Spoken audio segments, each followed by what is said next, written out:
Get Rich Education is brought to you by Ridge Lending Group, the Real Asset Investor, and Norada Real Estate. Cash flow real estate investors, this is Get Rich Education's Keith Weinhold. Did you know that you can finance up to 35 income properties all with one lender? Ridge Lending Group specializes in investment property loans, and they do it in almost every U.S. state.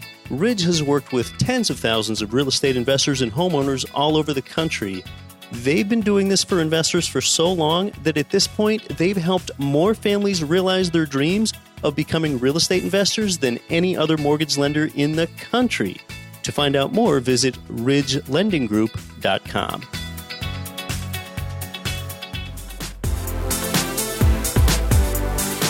Welcome to Get Rich Education with Keith Weinhold, giving you information and ideas on the investment that has turned more ordinary people into millionaires and billionaires than anything else, and can provide you with more wealth and happiness than you ever thought possible. Now, here's your host, investor, entrepreneur, business owner, and educator, Keith Weinhold. Hey, welcome to Get Rich Education. This is episode 115. I'm Keith Weinhold, heard nationwide from Schenectady to Sacramento and in 174 nations from Slovenia to Sweden to Spain to Sri Lanka. This is Get Rich Education. Would becoming a real estate agent yourself help you land the good deals? That's what we're talking about today. And boy, our guest is really going to pull back the curtain on how real estate agents are basically involved in legalized insider trading. Your favorite Slackshot blogger with loafers on is back here for another wealth building week. And thanks for being here, but you're not here for me. You're here for you. And happy holidays. Let me tell you about a couple resources that you might find helpful in your real estate and in your business first. The first one is BombBomb.com. That's BOMB. It's a video email service that I've really liked using, so I just committed to buying it for a year. By sending a video email, not only is it faster than typing out an email, but you can get your point across with your tone of voice, your inflection, your body language, and just simply by building trust and familiarity that way with your email recipient. So, I really think this can help you close more deals or get more attention from a vendor by using a video email. I mean, just imagine communicating once in a while with the property manager of your turnkey portfolio somewhere across the country, okay? That manager or that vendor whom you might have never met in person, I think they're just likely to feel more connected with your personalized video message than they will be with the next investor that emails them that goes ahead and sends like a traditional text-based email.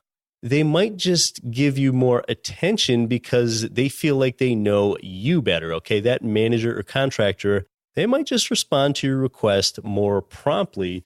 And I've been getting a lot of good reaction from recipients that I send a video email to. A lot of them are like, wow, how can I do that? So just imagine the power of even a quick 30-second thank you video email that you send to someone where you go ahead and personalize it. You use their name when you send the email to them. So the recipient kind of matches both your face and your personality to your name. I really like using it. I usually shoot the video with the built-in laptop camera. There's also a mobile app. That video email service, again, is BombBomb.com. Another online resource that's pretty slick is Blinkist.com and the Blinkist app. That's Blinkist.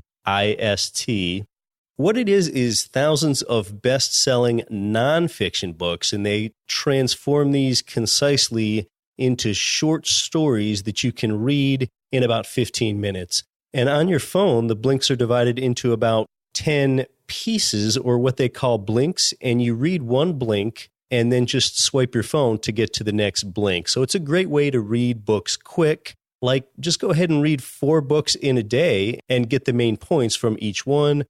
It's also easy to listen to the audio version of the blink if you'd rather listen than read. And there are a number of books on Blinkist that feature some of the guests that we've had here on Get Rich Education this year with us, like Robert Kiyosaki in his book, Rich Dad, Poor Dad, like T. Harv Eker, Secrets of the Millionaire Mind, and they're just adding more titles over there all the time. My business developer, John Collins, told me about Blinkist. Neither of those two services that I mentioned are free, by the way, but they both have free trial periods. So that's BombBomb is a great communication tool for you, and Blinkist is a slick educational resource. They've both been developed pretty smartly. Those resources are listed in today's show notes, of course. All right, well, on next week's show here, our guest will be the man that Donald Trump calls a member of his hand-picked team of wealth creation experts and the best of the best in the entire world at what he does. That's for next week here on GRE, when we're going to be talking about Donald Trump and his tax policies a lot. This week, we've got a strong speaker as our guest as well. In fact, he leads the largest real estate investment club in his entire state, which is also my home state. Yes, today marks only the second time in history that we've had a guest from my local area here on GRE, and that's not counting our in-house chats with John Collins that we have here once in a while. Now, Get Rich Education's a real estate investing show, but I wouldn't call it so much a landlording show, although we do talk landlording sometimes, but principally as an investing show, we get more guests with, I guess, a traditional academic type of provenance. So it's great to have a guest like today's who had a lineage in a blue-collar contractor industry before he became an agent and an investor and an educator. Today, it's should you become a real estate agent yourself to find the great deals? Let's go. Today's guest began in real estate in the 90s by buying unfinished homes, completing them, and selling them, basically flipping. But in 2007, after nearly 14 years in construction, he entered real estate full-time, obtaining his license, and he began selling homes as well as expanding his own investment portfolio with more rentals and rehabs. Today, he owns Foundations Real Estate Experts. They're Alaska's largest investor-focused real estate team. He's a productivity coach that educates licensees, and he serves on the board of directors for the Keller Williams Group in his state. He's also the president of the Real Estate Exchange, and that's a group I'm familiar with because I'm basically an inaugural member there. They're Alaska's largest network of real estate investors. Our guest was appointed by the mayor as the director of the platting board for Anchorage, Alaska. He's also the author of Win with Investors. It's a realtor training program that teaches salespeople creative acquisition strategies as he travels across the United States, teaching investor success secrets to other real estate brokerages. And he also served as the buyer side licensee for my wife and I's humble home, the primary residence that we bought 4 years ago. Welcome to Get Rich Education, Kevin Cross. Thank you, Keith. It's a pleasure to be here. Yeah, it's great having you here. It feels overdue. I'm glad we're finally doing it. How can having your real estate license help you better get into that income property deal flow? That's an excellent question, Keith. First, I think it's important to get a perspective of why I made that progression, not just what the benefits and what the withdrawals and negatives are, but why would I ever proceed getting a real estate license when the fact is I was actually doing really well in construction and was doing really well flipping houses. I spent nearly 14 years as a pipe fitter, working construction, working a blue-collar job, accumulating scar tissue, and being told what to do on a daily basis so I can get my paycheck, that I decided that I really wanted to take control of my future. And as you know, as you teach here, that real estate was really the fastest, most accelerated way I could become an entrepreneur. Out of everything else I could do, real estate, there was nothing that compared for how quickly and how much control I had over my destiny and how quickly it could be successful. It is. And so one thing that dawned on me was, one, looking at all the great opportunities. It's kind of the final frontier where you don't need a formal education. If you looked in our market, and when I did a lot of research, it was obvious that the individuals who were doing phenomenal real estate deals, completing and closing a lot of transactions, and had a massive inventory of rentals, they were all licensed realtors. They may not have been acting full-time in sales, but whether they were property managers or whether they were rehabbers, in our industry, what I noticed is that those individuals were holding a real estate license and really approached it as a business. And that was my aha, that if I was going to make that transition full-time into real estate, I had to start treating it like a legitimate business. and that getting a business license, getting a real estate license, and treating it like the industry that I believed that it should be was a natural progression. Yeah. So do you feel like that better helped you get into the deal flow? You saw other investors that were also licensees where they got a deal that you missed out on because they were in the deal flow and they had access to the MLS and they were able to respond faster? Well, and that's just scraping the surface. Yes, the first part that stood out to me was I had been using probably 3 or 4 different realtors. I didn't understand the strength of finding one that specialized in investments and creating an allegiance. I basically was shopping around. Most of the realtors I dealt with weren't investor focused. They were sales focused with maybe a little bit of experience with investors. And we'll talk about why that's important and how you as an investor with that knowledge and that mindset getting into the industry can carve out your own niche. However, when I was in construction and I was dealing with most realtors, I remember at one point there was a series of 5 properties that came up for sale that were smoking deals on investment properties. And I approached an individual about putting in an offer. And 4 of those 5 had been bought by other realtors. That there was one that was multiple offers that the public was basically fighting over. And it was honestly the least attractive out of the 5 deals. The realtors were able to not take a commission or negotiate that down. They were able to bring a better offer, but essentially pay less. They had access to other financing. They had access to creative options because they're in the industry and they know people that I didn't know. They also knew about the property before it hit the market because they're in the business. They were able to network with other people because they do it on a daily basis. They're not pulling wrenches 10, 12 hours a day or trying to do their job and occasionally trying to find real estate deals. Every morning, they're able to get in and get involved and network with other people and make deals. I really, at that point, was like, you know what? It dawned on me that the best deals are being illegally insider trading between realtors and the public gets what's left over.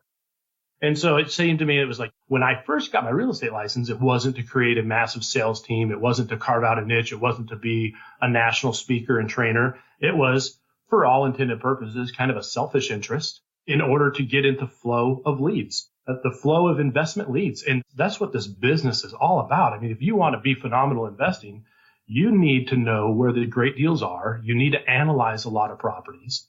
You need a lot of leads. Yeah, so really in that case, and that's a really good story there with the 5 homes that were for sale and the one at the end maybe that was available to a non-licensee. If you have your license, first of all, you have the knowledge of the deal. Second of all, you have the timeliness so that you can respond quickly. And then third of all, if effectively you have a commission savings, I mean, and you're able to buy a house basically as the buyer's agent and represent yourself, you can effectively save that 3% and therefore make a stronger deal. Well, it's even better than that. If you're doing an owner-occupied loan, if you're using an FHA or a conventional loan, they have a 5% conventional loan program with 5% down or a 3.5% on an FHA. Well, you can negotiate a higher commission. You can adjust that purchase price and you can essentially roll in as a form of commission your down payment on a property. I mean, realtors have an advantage because if they don't have a down payment, the seller can't directly contribute. However, receiving a commission is not a seller contributing to your down payment. It is you being paid by your brokerage for fees and services rendered. And you can use that payment as a form of down payment on the property. So in a sense, realtors not only know about the deals beforehand, they can actually still have access to what is essentially zero down financing, which is rare unless you're VA anymore. And then they have that network of support around them. So here's what I discovered when I got my real estate license. First, the intention was that I would have access to more leads and more deals. And that did happen. I immediately started going out. I was able to check the MLS and I was able to start doing searches. This is something that you can do. This is what's so awesome.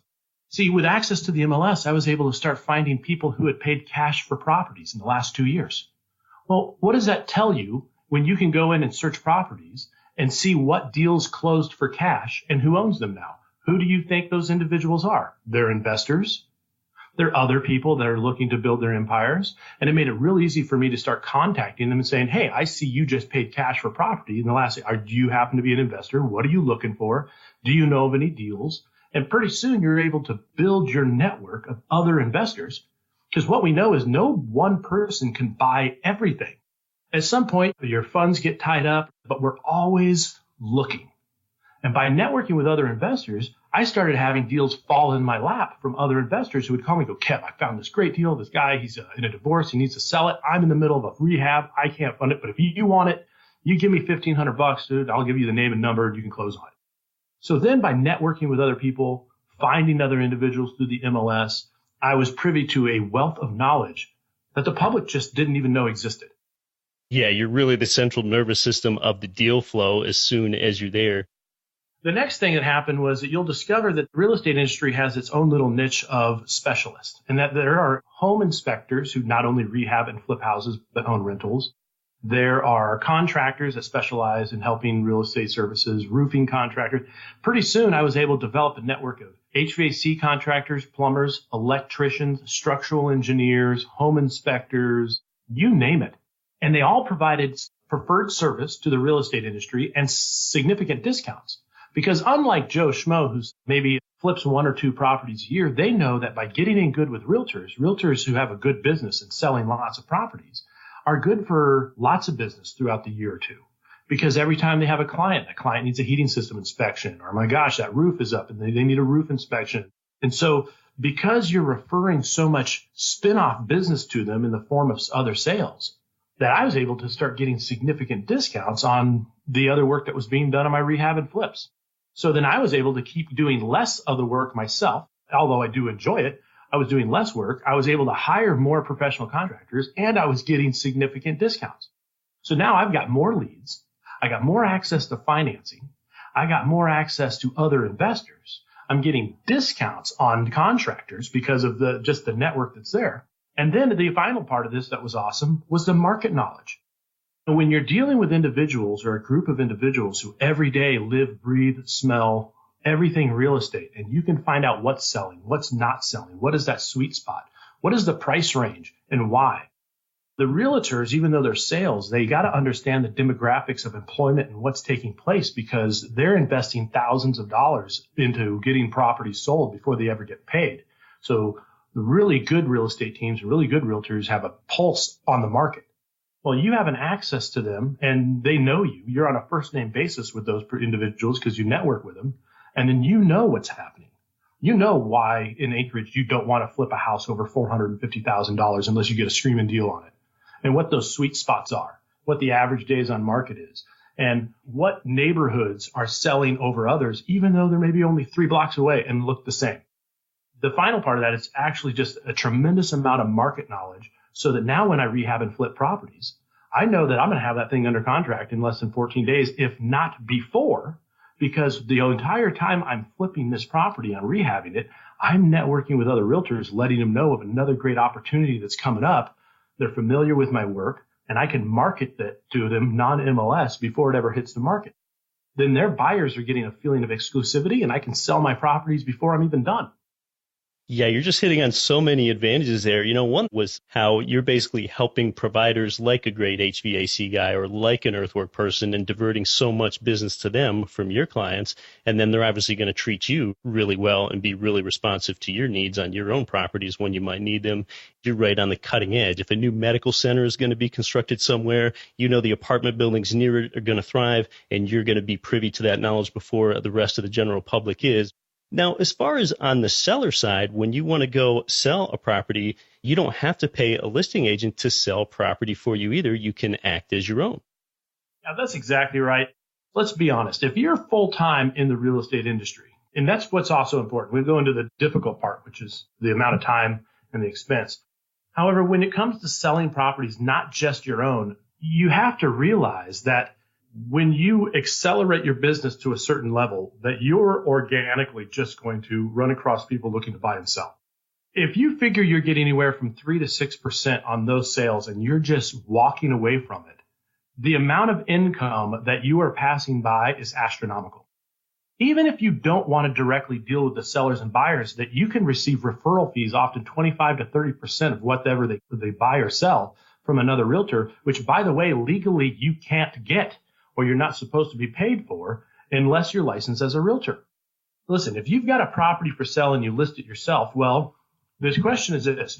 Do you know why realtors list properties for sale, Keith? It's to find buyers. A listing is kind of like, and why they list properties is in order to attract buyers. And buyers are the leverage that they get in order to, if they don't buy that listing, they'll buy something else and get a commission split. Well, when you start listing your own properties, Who's calling on those signs? Well, they're individuals that may be interested in buying a property. Well, if you're just a wholesaler and they're not interested in buying your property, do you just turn away that potential 3% of another closing? Do you just turn your eyes to it and go, no, thank you? You're going to refer them somewhere else. You're going to refer them and at least get 30%. Oftentimes, if you're good for enough leads, I have referral agreements with some realtors where it's 50% of the leads that I send them because they know I produce so many leads from our inventory that they give me a higher percentage because I refer more business. And just for the audience's sake, we're talking about a referral fee, a percentage of income another agent would get if Kevin would refer them to that other agent.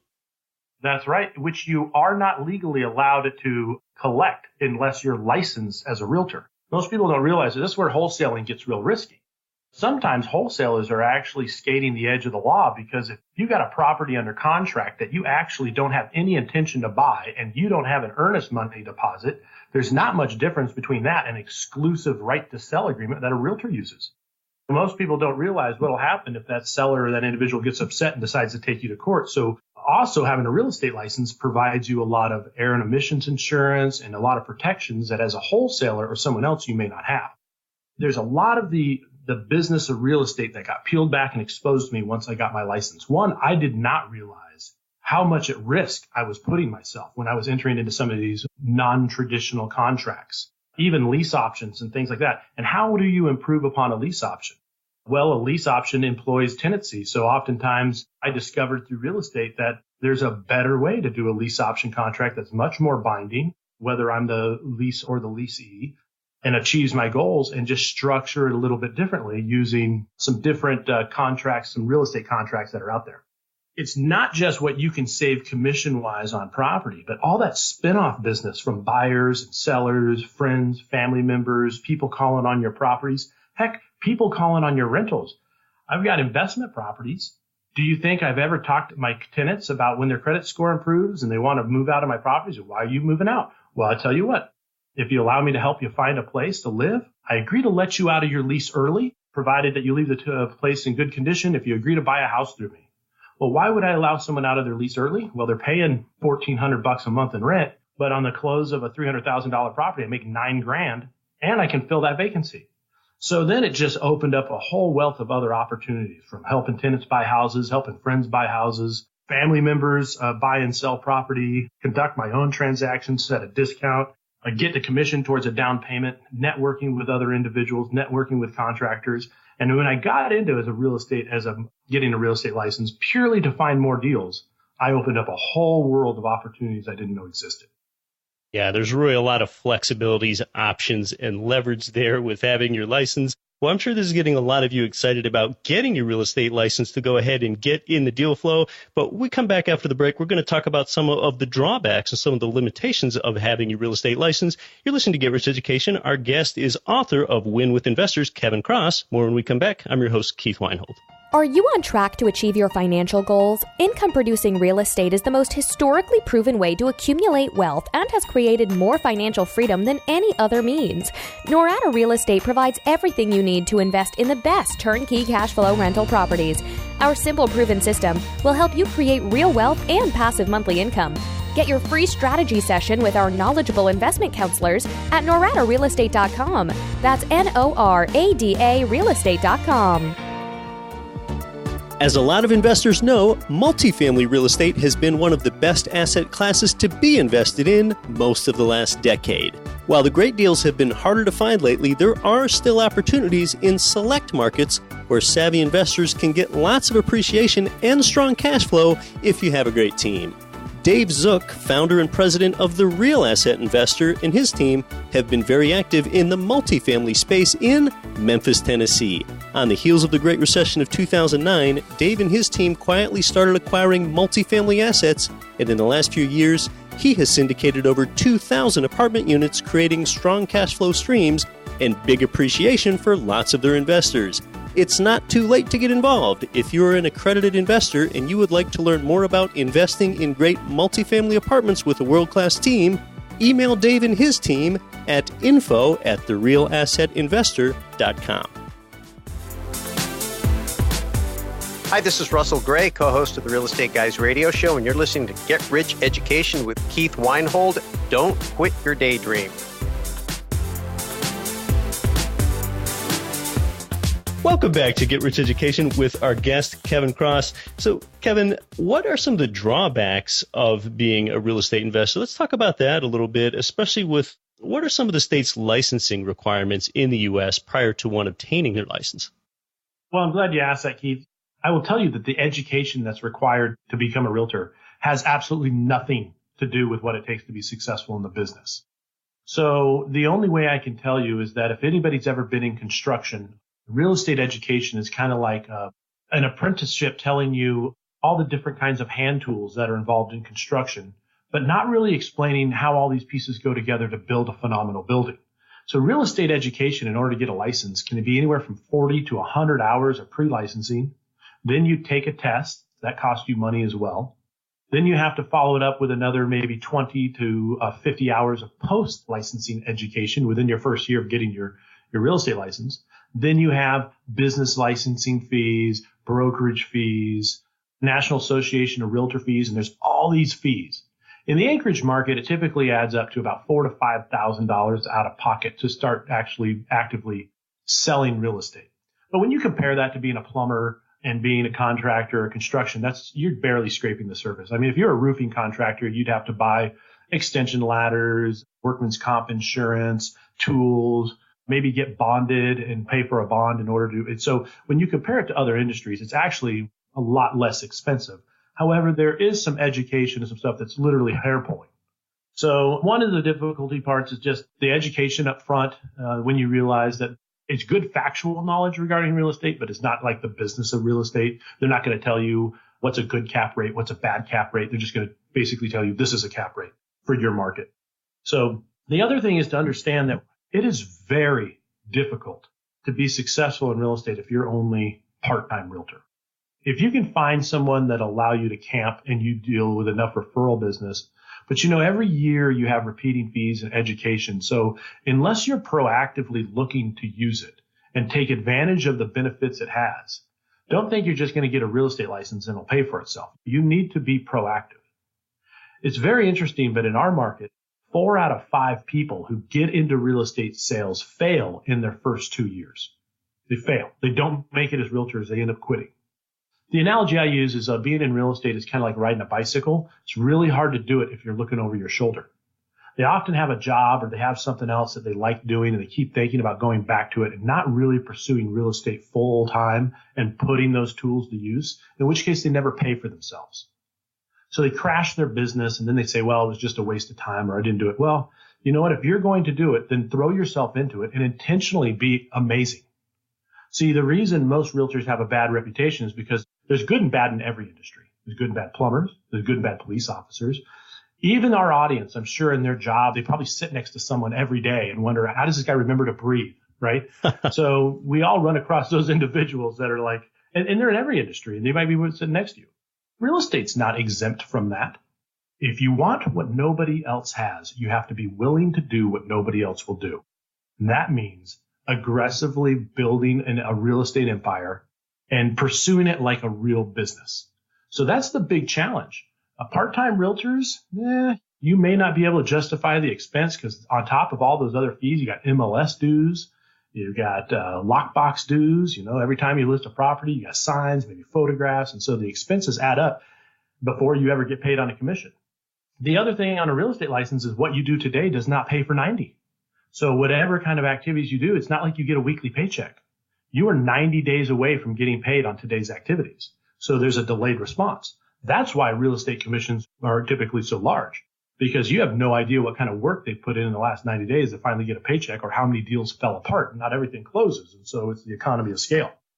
The other part that is disclosures. Listen, before I got into real estate, I could just go out and bring an offer on a property, lowball somebody, not let them know that there's a bunch of equity on the table and sponge it up. Now, as a professional realtor with a fiduciary responsibility to the public, I have the first page of my purchase contracts when I'm personally purchasing distressed property states this: seller acknowledges that Kevin Cross is licensed through Keller Williams Realty and is purchasing the property at a discount with intentions to make substantial repairs and sell for a profit. I have to lay it out that my intention is I am buying it at a discount. I am going to make repairs and I intend on selling it for a profit. Sometimes people will be like, well, what is that profit? What does that look like? As a professional realtor, you have a fiduciary responsibility, and you are sent out and through our state licensing, your job is to protect the public first and foremost. Well, sometimes that's in conflict with your own selfish real estate investor gains. However, I will tell you that although that's maybe cost me 1 or 2 jobs because someone says, well, gosh, I didn't realize the numbers, and gosh, I'll try to do this myself. Yes, I've lost a couple deals because of that, but I have made up for it 100 times over with the other deals that have been afforded me.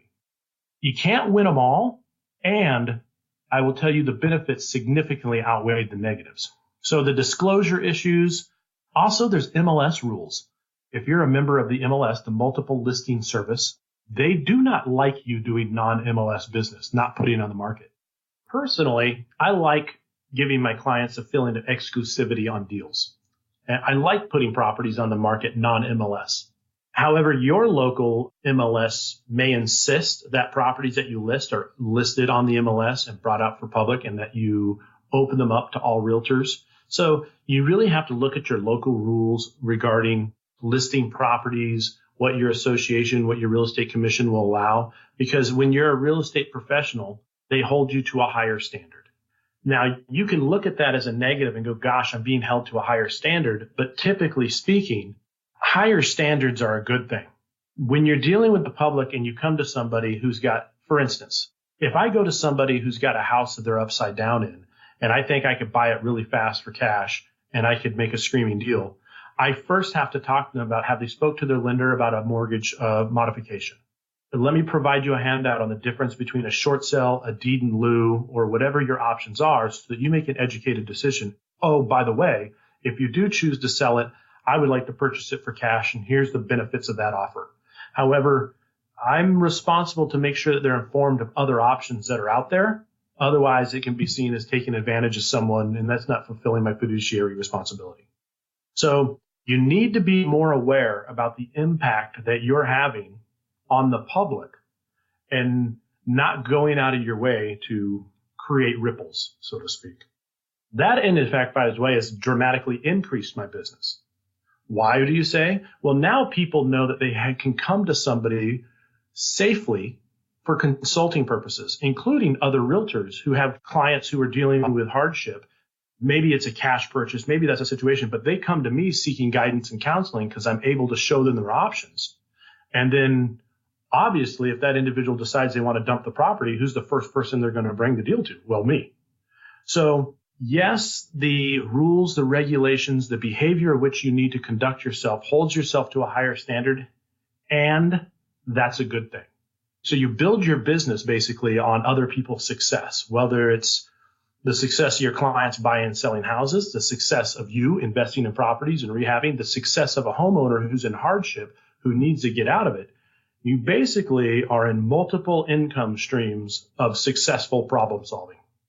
Yeah. Well, this is great. We covered an awful lot there. So yes, you must pass a test for your licensing. And yeah, that test often has very little or nothing to do with how you're really practicing. And unfortunately for our listeners, typically, whichever state you're in, that licensing test, less than 10% of the material on that test is going to deal with investor metrics like internal rate of return, cash on cash return, and cap rate and all of that. So typically it is a test that you need to study for because it's not this stuff that you deal with every day, and it's not always an easy test. Or more importantly, where do you think most realtors get themselves in trouble? It's with taxes. They don't tell you about tax withholdings and structuring yourself up. They don't tell you about maybe setting yourself up as an LLC or setting yourself up as an S corp, or what that needs to look like at what point in your business. How do you make sure that you separate earned income or active income from passive income from investments? They talk about real estate law. They don't talk about real estate business or being a successful investor. I was just like most investors. Listen, when I first got into real estate, and I'll tell you this, I'm still to this day, I don't picture myself as a salesperson. I didn't want the salesperson image. I swore I'd never stick my face on the side of a bus or on a grocery cart. I call that ego marketing. Like, I don't care. Like, the prettier your headshot, the more suspicious I am. And I got into that. I was like, my idea of skincare is stitches, right? So coming from construction, get into the sales business, it was a little apprehensive. And then I discovered is that's just scraping the surface. Most of the people in real estate are actually really good people. And what you discover is there are a handful of them that were just like me who got into it because they realized that by having a real estate license, it opened up a sea of opportunity to build your own real estate empire. Most real estate agents are really good people. It's just that every one of them look 10 years older than their face looks on the shopping cart advertisement. I agree. Now, I think what a lot of people think about being a real estate agent or licensee, we're just kind of using those terms interchangeably here. There are some semantics based on which state you're in, but it's about, after you pass your test, continuing education and maybe a post-licensing course 1 year after you get your initial certification. I think a lot of people think that if they're a licensee, they need to do something as part of their continuing education, like they need to show so many homes to couples every year in order to retain their license, but that's not true. No, in fact, you can sit on it. They're going to have you take ethics training. They're going to have you take technology training. They're going to have you take disclosure training. It's going to be on contracts, forms, and your responsibility to the public, but it has nothing to do on sales. I mean, because here's the deal. If property managers have to have a real estate license if they're managing properties that are not their own. The minute you start managing a property that either you do not live in or you are not on title, you have to be a licensed realtor to manage that, even if it's just a house. So 75% of the people who have real estate licenses are not active salespeople. That's why when you look at the numbers and you look at the average realtor only does 4 deals a year. Well, once you strip away property managers and investors and you go after just the salespeople, you realize most salespeople only sell 9 houses a year. And out of that, in our industry, there's a 90-10 rule. 90% of the sales are done by 10% of the realtors. Because why? Because they own it, they treat it like businesses, and they don't treat it like a hobby. Yeah, so you really don't need to be out there showing homes to couples if you go ahead and get your license. If I were to go out and get my license, I really want to be the one doing those first few showings where I'm probably going to be a new licensee showing crummy condos to first-time home buyers that want to make lowball offers that usually want all their showings to be done on evenings and weekends, like the times that it's least convenient. And, there's one other thought that I've got with one obtaining their license, Kevin, and that is a lot of people don't understand. Now, how does that work? Do I have to split my commission with my broker? And do I have to hang my license at a brokerage? And what does that split look like? And do I have to have office space over there at that brokerage? Or tell us about that. Well, all that is negotiable. So I researched about 7 or 8 different brokerages before I decided to be at the one I'm at, and I'm happily at Keller Williams. I will tell you that my brokerage is a little bit different. Having come from the construction side of things, I really like the business planning. In fact, they will tell you they are a business building company that just so happens to provide real estate as a service. So coming from an engineering side of pipe fitting and fire protection, I really love the fact they had laid it out like a plan. So, as far as a brokerage goes, cost is only an issue when there's an absence of value. Whenever we argue about costs, it's not a cost argument. It's a values argument. As a realtor, the only reason someone wants to diminish my commission is because they don't think I'm providing enough value based on what that charge is. So it's never about my commission. It's about how do I provide so much phenomenal value that it's worth what you're investing in. So it's all about cost. We'd all be riding unicycles and not driving big Ford pickup trucks or big Chevy pickup trucks. We just need transportation. We want it cheap. So at some point, the value question comes into it. Brokerages are the same way. You need to be asking yourself what's important to you. If you want a wildly successful real estate business, then you need to go somewhere that's prepared to build you to be wildly successful, has the education to support, and that other successful people hang out with.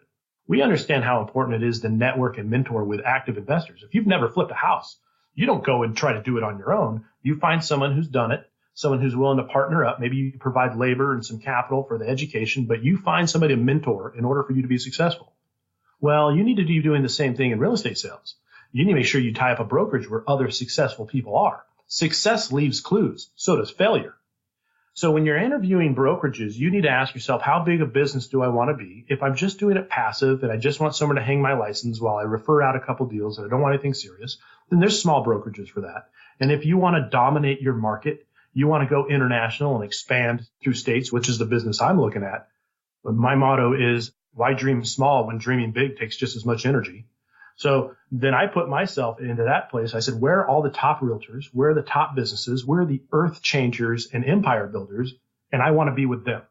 So then I found a brokerage that feeds that. So those fees are all negotiable. We have a thing at Keller Williams called a cap. So once I pay them a certain dollar amount, I keep 100% of everything I make. By the way, I cap in less than 30 days. So 11 and a half months out of the year, I don't pay squat to my brokerage. So really, it's all just about what model works for you, where you want to be, and what that needs to look like. Keller Williams also has, I don't want to just point out, it's just that this is the only model I know because I've been here for 10 years. They're also very conducive to team environments, which is I have 6 realtors that work underneath me to help churn over. I create so much business by networking with investors that more investors beget more investors. And so I have more leads than I can handle. So I funnel them out to a team. So they're very conducive to that kind of arrangement. However, I know some people that just all they do is rehab and flip their own deals. And so they have a license elsewhere, or they go somewhere where it's really cheap. They don't expect any kind of support from the brokerage. But again, they're not looking for a lot of value. Obviously, they're not expecting a high cost either. Kevin Cross, it's been great to have you here. Thanks so much for coming on to Get Rich Education. Thank you, Keith. Yeah, after marketing fees and dues, agents earn about 1.5% per transaction on average. Now, that can work out for you if you've got volume or if you're strategic. I actually took my state's real estate licensing course, and it was not an easy test. Like Kevin and I said, they don't ask you much about investing or how to run your real estate business, and most people fail the test. I did happen to pass mine the first time around, but it's only because I studied for it, okay? And I'm not licensed to sell you a property today, though. It's just not what I want to do, but it might be right for you. Keller Williams is definitely an industry leader in developing their agents. They just devote a lot of resources to your training and your education. Thanks today to our guest, Kevin Cross, a passionate, savvy, passive real estate investor, sometimes real estate flipper, and an active businessman. You can learn more about Kevin at alaskarex.com. That's REX as in real estate exchange. It's great to have some of my roots here on the show, as I've been a real estate exchange member since inception. I still attend their meetings from time to time, and it was a pleasure to have their president, Kevin Cross, here on GRE today. We'll be back next week to help you build your wealth for the last show of the year with a guest whom Donald Trump calls a member of his hand-picked team of wealth creation experts. And happy holidays to you. Part of living well is giving well. You can see which charities Get Rich Education donates to on our giving page at getricheducation.com/giving at this time of year where we think more about giving. Thanks for giving your time today. Until next week, I'm your host, Keith Weinhold. Don't quit your daydream. You've been listening to Get Rich Education, telling you what the wealthy won't tell you about real estate and investing. Nothing on this show should be considered specific, personal, or professional advice. Please consult an appropriate tax, legal, real estate, financial, or business professional for individualized advice. Opinions of guests are their own. Information is not guaranteed. All investment strategies have the potential for profit or loss. The host is operating on behalf of Get Rich Education, LLC exclusively.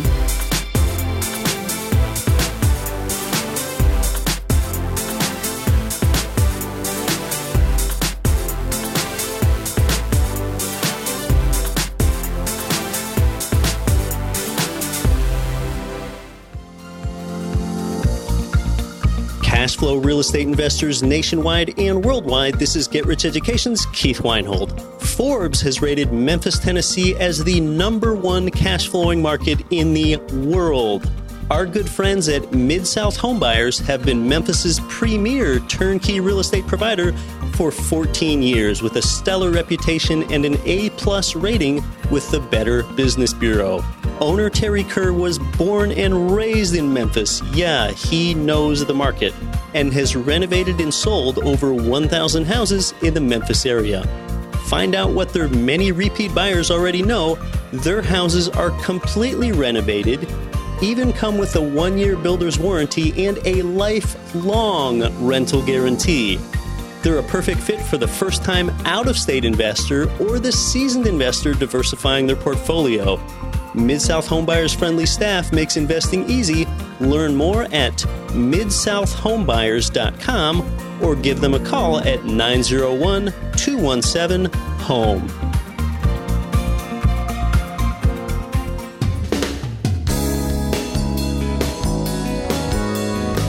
The preceding program was brought to you by your home for wealth building, GetRichEducation.com.